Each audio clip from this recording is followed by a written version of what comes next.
Ayan na guys, luto ng ating manok na adobo sa gata guys.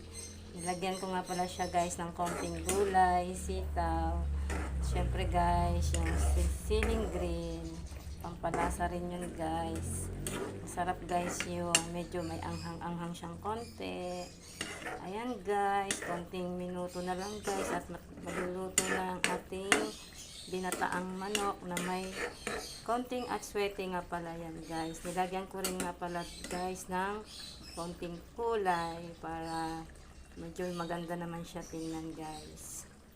Pamanang recipe yan ng aking biyanan na si Emily Manarin. Miss you na, I love you. Alam naman niya yun. Guys, sarap yarn. Manok na adobo sa gata guys. Try nyo na rin to guys.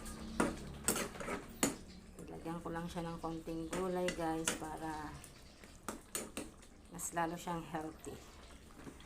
Thank you guys sa panonood guys. Shout out nga pala dyan sa lahat ng followers ko at sa lahat ng nagla-like at nag-share at nagko-comment sa mga video ko. Follow nyo ako guys sa aking YouTube account, Emma Manarin. And sa FB Reels ko guys. Follow nyo rin ako guys. Thank you guys. Sarap yun.